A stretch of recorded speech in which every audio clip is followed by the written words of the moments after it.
आवाहन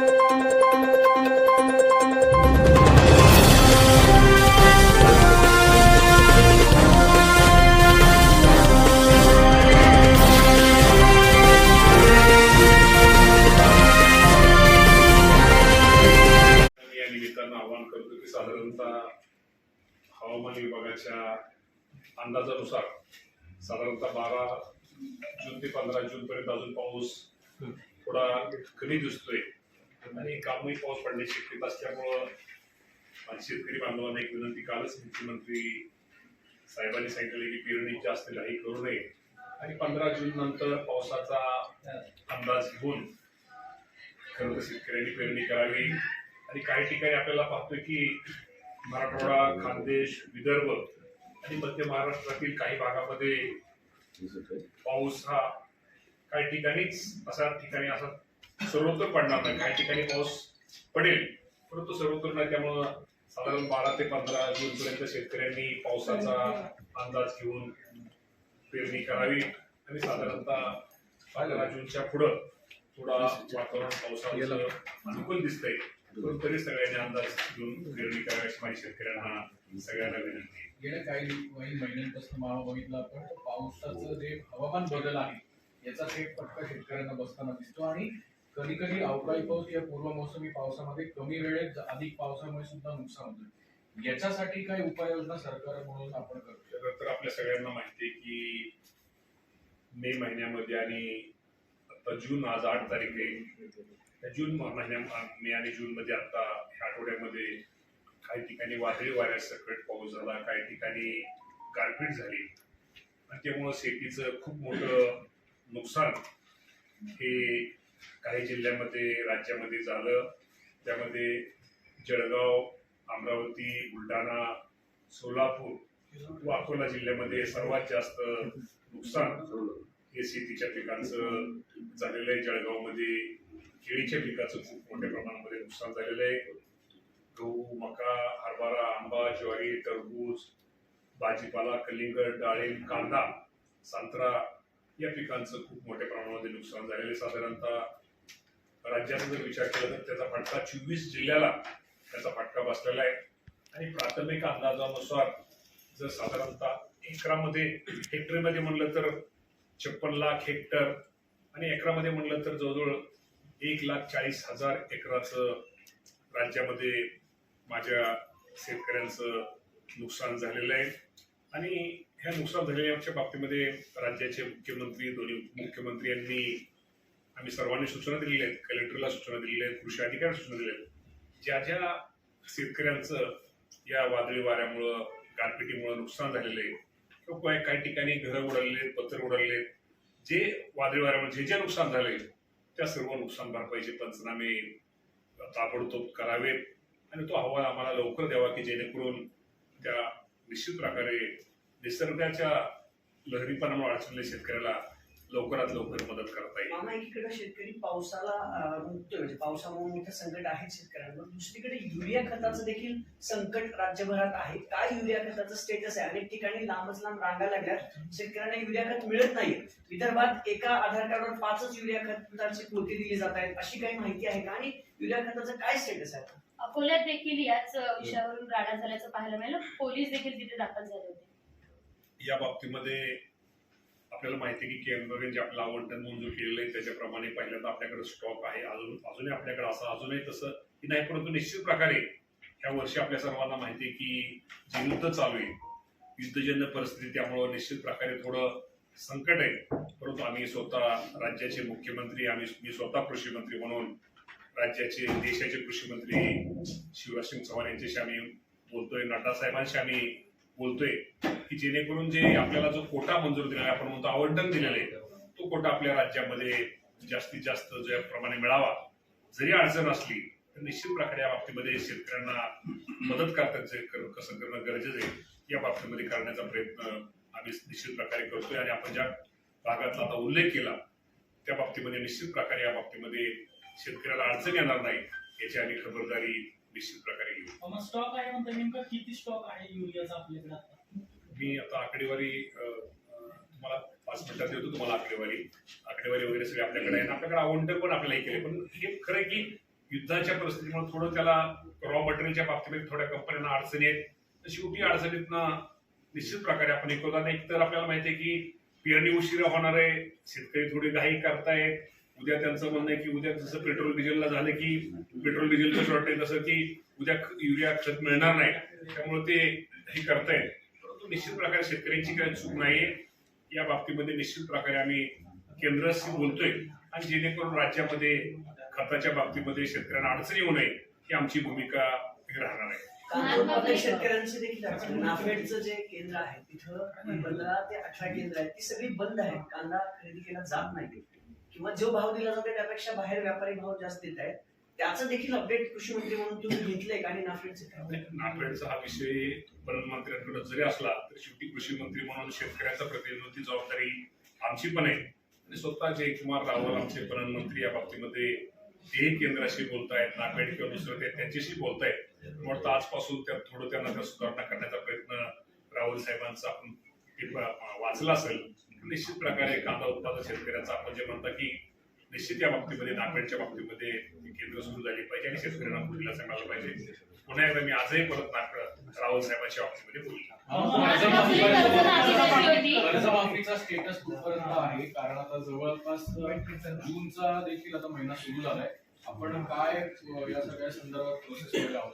त्याला जोडून बच्चू कडूंनी म्हटलंय महात्मा फुले जशी कर्जमाफी होती तशी सरसकट करावी, हमी भाव मिळत नाही तोपर्यंत प्रोत्साहन निधी द्यावा असे त्यांचं म्हणणं आहे. बच्चू भाऊ काय बोलले मला माहित नाही, परंतु राज्याचे मुख्यमंत्री देवेंद्र फडणवीस साहेब आणि आपल्या सगळ्यांना माहिती आहे की मागच्या कॅबिनेटमध्ये खरं तर आम्हाला आचारसंहिता असल्यामुळे काही गोष्टी त्यांना जाहीर करता आल्या नाहीत. परंतु साधारणतः प्राथमिक अंदाजानुसार साधारणतः 36,585 कोटी रुपये ही शेतकऱ्यांना कर्जमाफी देण्याचा प्राथमिक आम्हाला अंदाज आहे.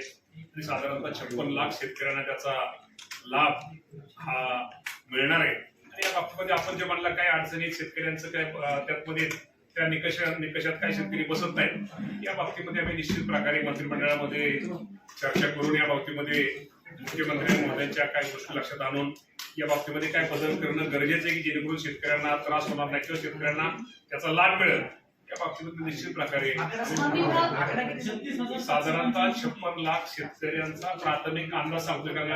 आम्हाला जाहीर आचारसंहिता आहे, आम्हाला जाहीर करायला प्राथमिक अंदाज आहे. आणि साधारणतः 36,000 कोटी 36,585 कोटी.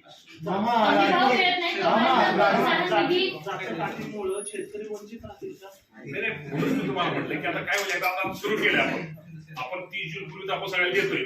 आणि या बाबतीमध्ये अजून कुठल्या गोष्टी आपण जे म्हणलं अटीमध्ये एखाद्या दुसऱ्या अटीमध्ये अजून सुधारणा करणं गरजेचं आहे. या बाबतीमध्ये शासन सकारात्मक आहे. त्या बाबतीमध्ये निश्चित प्रकारे मुख्यमंत्री या बाबतीमध्ये निर्णय घेतील. तुम्ही काय शिथिल कराल असं वाटतं? कारण शेतकऱ्यांना अक्षरशः शेतकरी हवाल दिलाय, नियम अटी परत जर सरकारनं घातलं तर मग ते अकाउंटला पैसे. नियम अटी वगैरे काही नाही. शेवटी तुम्हाला मी सांगतो की शेवटी सरकार तर ती पण शेवटी पण सगळा विचार करूनच काही गोष्टीचा निर्णय घ्यावा लागतो. आणि आपल्याला तुम्हाला माहिती आहे की राज्याच्या मुख्यमंत्र्यांनी खरंच एक चांगला निर्णय कर्जमाफीचा असल्या सरकारच्या अडचणीच्या काळात सुद्धा मुख्यमंत्री देवेंद्र फडणवीस साहेब, एकनाथजी शिंदे साहेब, सुनेत्राबाई पवार आणि त्यावेळेचे दिवंगत उपमुख्यमंत्री अजितदादा पवार साहेब हे पण ह्यामध्ये त्यांचा पण सिंहाचा वाटा होता की दादांनी पण शेतकऱ्यांना कर्जमाफी द्यायचा निर्णय त्यांनी घेतलेला आहे. आणि खरंच या अडचणीच्या काळामध्ये सुद्धा तो चांगला निर्णय घेतलेला आहे. शेवटी ठीक आहे, शेवटी समाधान हे सगळ्याच आपण करू शकत नाही, सगळ्याचं समाधान होऊ शकत नाही. परंतु त्यामध्ये निश्चित आज साधारणतः आपण विचार केला तर 56 लाख शेतकऱ्यांना जर त्याचा फायदा होणार असेल, त्यांना जर लाभ मिळणार असेल ही गोष्ट पण काही कमी नाहीये. हमी भाव मिळत नाही तोपर्यंत प्रोत्साहन निधी द्यावाची मागणी आहे, ते शक्य आहे का? त्यासाठी हमी भाव मिळावा यासाठी शासनाचे प्रयत्न आहे. प्रोत्साहन निधीचं सोडून द्या. आज आपल्याला सगळ्यांना माहिती आहे की राज्य सरकार कुठल्याबद्दल चाललेलं आहे. निश्चित प्रकारे बच्चू भाऊंची जी मागणी आहे की बाबा हमीभाव हा मिळाला पाहिजे, या मताशी आम्ही सरकार, मुख्यमंत्री सगळेच त्या बाबतीमध्ये सहमत आहोत. या बाबतीमध्ये अजून काय करणं गरजेचं आहे त्या बाबतीमध्ये निश्चित प्रकारे शेतकऱ्यांना चांगल्या प्रकारचा त्याला बाजारभाव मिळेल त्या गोष्टी आम्ही निश्चित प्रकारे प्रश्न असा आहे की आता पेरण्या चालू होती, ट्रॅक्टरच्या माध्यमातून मोठ्या प्रमाणात पेरणी केली जाते, मात्र पेट्रोल पंपावर कॅन मध्ये डिझेल दिलं जात नाही.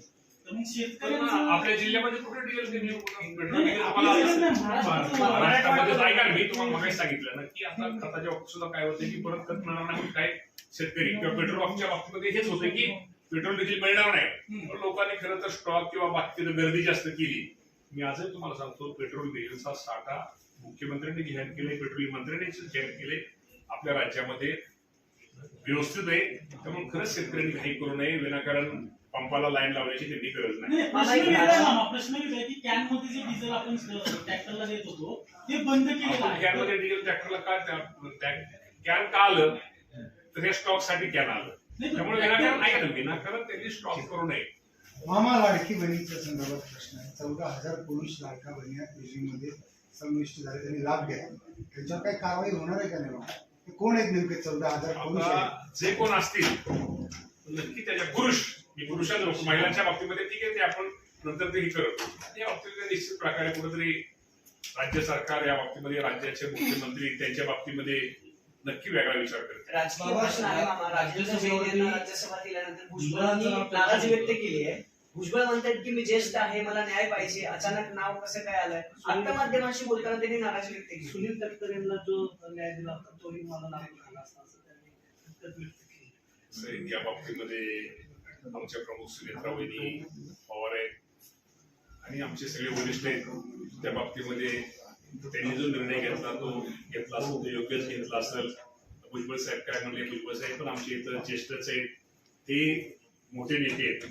परंतु या बाबतीमध्ये सुनेत्रा वहिनींना पूर्ण अधिकार दिल्यानंतर एकदा सुनेत्रा वहिनींनी जो निर्णय घेतला, सुनेत्रा वहिनी निर्णय घेतला असेल, शेवटी त्याला आम्ही सगळीच बांधलेला आहोत. टाकली होती की त्यांच्या पुतण्यांना मंत्री करावं अशा पद्धतीची अट होती, त्याला कुठेतरी भाजपचा विरोध होता का म्हणून त्याचा या बाबतीमध्ये मला कुठल्याही प्रकारची, कारण आमची जी मेन कमिटी, कोर कमिटी ही वेगळी आहे. मी काय त्या कोर कमिटीत वगैरे नाहीये. परंतु मी असं तुमच्याकडूनच ते माध्यमांच्या माध्यमातून ऐकत असतो. परंतु भुजबळ साहेब नाराज वगैरे असायचं कारण नाही. भुजबळ साहेब ज्येष्ठ नेते, उलट भुजबळ साहेबांच्या ते आमचे मार्गदर्शक आहेत.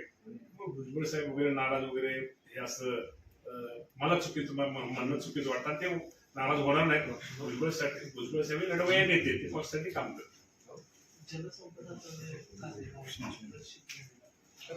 कोल्हापूरला आम्ही सगळ्यांनी जिल्ह्यातल्यांनी मागणी, सुनेत्रा वहिनींनी सुद्धा आम्ही सगळ्यांच्या बाबतीमध्ये मागणी करतोय. तो एक त्या बाबतीमध्ये जलसंपदा मंत्र्यांना आम्ही पत्र दिलेले आहे. लवकरच त्या बाबतीमध्ये निर्णय घेतील. मामा शेतकऱ्यांना काय आव्हान करतात? शेतकऱ्यांना एकच आव्हान मी करेन की पावसाचा अंदाज घेऊन पेरणी करा. तोपर्यंत कुठल्याही प्रकारची करू नका. आणि काय पाऊस कधी पडतोय, तर मी काल माझ्या गावामध्ये इंदापूर तालुक्यात काय ठिकाणी पाऊस झाला, काय ठिकाणी झाला. माझ्या गावात काल 25 किलोमीटर पाऊस भरणेवाडीमध्ये झाला. पाऊस कुठं पडतोय, कुठं कमी येत, त्यामुळं पावसाचा अंदाज घेऊन माझ्या शेतकऱ्यांनी पेरणी करावी, विनाकारण दुबार पेरणीची त्याच्यावरती वेळ येऊ नये. रोहित पवारांनी ट्विट केलं जळगावच्या बाबतीत की कृषी मंत्र्यांनी ऑन फील्ड जावं, केळीचे जर नुकसान झाले तिथल्या आमदार मंत्र्यांना वेळ नाही. रोहित पवार साहेबांची सूचना चांगली होती, त्याबद्दल काही दुमत नाही. शेतकरी अशा अडचणीच्या काळात शेतकऱ्यांच्या बांधावरती गेलंच पाहिजे. आणि या बाबतीमध्ये मी स्वतः रक्षाताई खडसे यांच्याशी बोललो.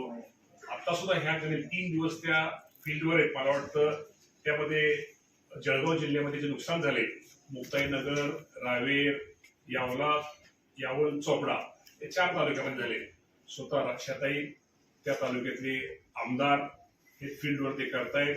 आणि तुम्हाला सांगायला हरकत नाही की साधारणतः जे आता हे झालेले आहेत त्याचे पंचनामे आपण महसूल विभाग आणि कृषी विभाग स्वतः तिथं हे आहेत. त्यामुळे तिथं निश्चित प्रकारे तिथल्या मंत्र्यांनी दौरे केलेले आहेत, आमदारांनी दौरे केलेले. त्यामुळे निश्चित प्रकारे या बाबतीमध्ये जळगाव जिल्ह्यातल्या काय राज्यातल्या सगळ्या शेतकऱ्यांना यांची भूमिका आमची आहे.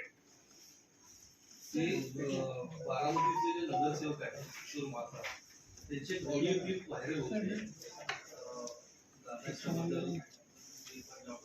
विधान केलं काय चुकीचं सगळं माहिती घेतली आणि आता माफी देखील मागितलेली आहे. खरंच माहिती घेतली नाही. दादा याचा काय फरक पडत नाही असं काहीतरी विचार आहे. ती माफी मागितलेली की मी वाचलं कुठंतरी, मीडियामध्ये कुठंतरी वाचलं. त्यामुळं हे दर्शक म्हणतात की 2019 मध्ये उद्धव ठाकरे सोबत दगा फटका झाला होता. तसाच दगाफटका पुन्हा एकदा होण्याची शक्यता नाकारता येईल. 2019 मध्ये उद्धव ठाकरेंसोबत दगाफटका झाला होता, तसाच दगाफटका आता पुन्हा एकदा